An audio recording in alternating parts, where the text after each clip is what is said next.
সবাইকে অনেক অনেক স্বাগত আপনাদের সবার প্রিয় সীমাগজ ব্লগে। আজকে হলো শনিবার আর মিঠি ঘুম থেকে উঠে গেছে। এখন বানাবো আমাদের ব্রেকফাস্ট। আর ব্রেকফাস্টে বানাচ্ছি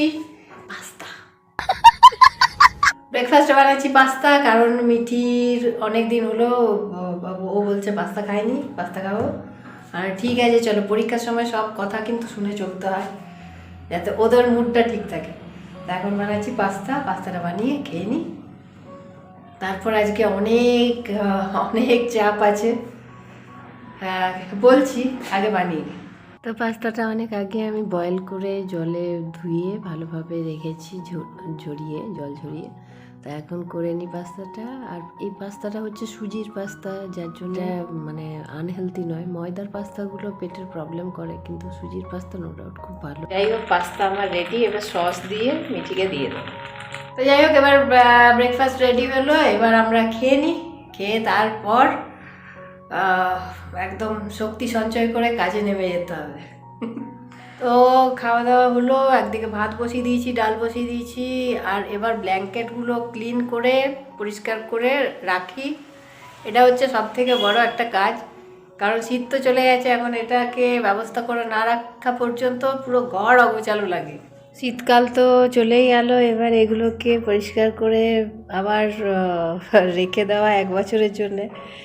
এবার হবে এগুলো পরিষ্কার করার পালা। আমি তো যেভাবে মানে এগুলো ক্লিন করি সেটার ভিডিও আমার চ্যানেলে দেওয়া আছে অলরেডি, আপনারা পারলে দেখে নিতে পারেন। এবার এটাকে ক্লিন করা হয়ে গেছে, 1 বছর রাখতে হবে, তার জন্য ক্লিন করে রেখে দিয়েছি। এবার এটাকে তুলে রেখে দেবো।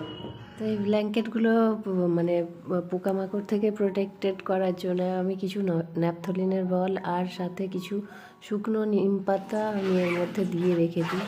এই মুহূর্তে নেই, কিন্তু কয়েকদিন পর আমি আবার ঢুকিয়ে দেবো। তো যাই হোক, ব্ল্যাঙ্কেট ক্লিনিং করে একবারে প্যাক করে রেখে দিলাম। 1 বছরের জন্য আবার ভরা থাকবে। আবার যখন শীত আসবে তখন তো এটাকে আবার ক্লিন করতেই হবে, কারণ একটা বিচ্ছিরি গন্ধ বেরোয় নইলে। আর একটা ব্ল্যাঙ্কেট আছে, ওটা আগামীকাল করে নেবো। যাই হোক, আপাতত রান্নাটা করি।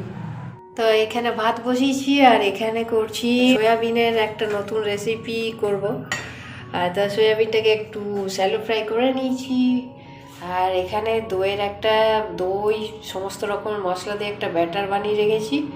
এটার মধ্যে সয়াবিনটাকে এবার ম্যারিনেট করে নেবো। এইভাবে ম্যারিনেট করে নিই। এখানে সমস্ত মশলা টশলাগুলো বাটবো বলে রেখেছি। চলো এটা ম্যারিনেট করা থাক। বসিয়ে দিয়েছি রান্না। আর এই একটু আদা, 2 কোয়া মাত্র রসুন আছে, আর টমেটো। তো এটা হচ্ছে আমার রান্নার দেশি জুগার, নেই কিছু, তো ওই জন্য আজকে সয়াবিনটা এইভাবে করছি, যাতে বেশি আদা রসুনের দরকার না হলেও দইয়ের একটা ফ্লেভার থাকে, মশলার ফ্লেভারে সুন্দরভাবে যাতে হয়ে যায়। তো যে কোনো পরিস্থিতিতে নিজেকে খাপ খাইয়ে নেওয়াটা, এটাই তো মানুষের ধর্ম হওয়া উচিত। রান্নার ক্ষেত্রে সেটা অ্যাপ্লাই করে দিই। মাঝে মধ্যে তো বড়া ভাজা খাওয়ার ইচ্ছা হলো, পেঁয়াজি, তখন করি কি, বেসন টেসন থাকে না অনেক সময়, তো সেই টাইমে বড়া ভাজা খেতে ইচ্ছা করছে, তো তখন দেশি জুগার লাগিয়ে দিই। চাল গুঁড়োও না, আটাও না, ময়দাও না, কর্নফ্লাওয়ারও না, আর বেসনও না, অথচ আমি বড়া ভাজা খাই। কোনো একদিন আপনাদের সাথে শেয়ার করবো। তো ভ্যারি ইফেক্টিভ আর খুব টেস্টি হয়, নো ডাউট। কেউ বলতেই পারবে না যে ওটা বেসনের বড়া নয়। তো যাই হোক, আপাতত রান্নাটা করি। এই আমি একটু জুগারও আছি। কষা হয়ে গেছে, এবার দিয়ে দিচ্ছি। এই যে আমি এই সয়াবিনের মধ্যে নুন, মিষ্টি সব কিছু দিয়ে রেখেছিলাম। আর নামানোর আগে একটু কাসুরি মেথি দিয়ে দেবো। এখন লো ফ্লেমে ফুটফুট করে সেদ্ধ হোক। আর বাটি ধোয়া জলটা একটু দিয়ে দিই সাথে। এই রান্নার মতন হতে থাক, আমি আমার মতন খেতে থাকি। এখন একটু পেয়ারা খাবো। এই যে একটু লঙ্কা গুঁড়ো আর নুন দিয়ে খাচ্ছি।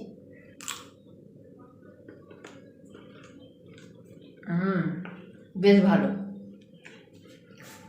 ছোটবেলায় পেয়ারা থেতো করে কি খেতাম, পেয়ারা থেতো এত ভালোবাসতাম, কাঁচা লঙ্কা দিয়ে। আবার মায়ের রান্না শেষ হয়ে যাওয়ার পর না, নুন আর শুকনো লঙ্কাকে একসাথে বাটতাম, গুঁড়ো করতাম। আম, পেয়ারা এগুলো ওই নুন লঙ্কা গুঁড়ো দিয়ে খাওয়ার জন্যে।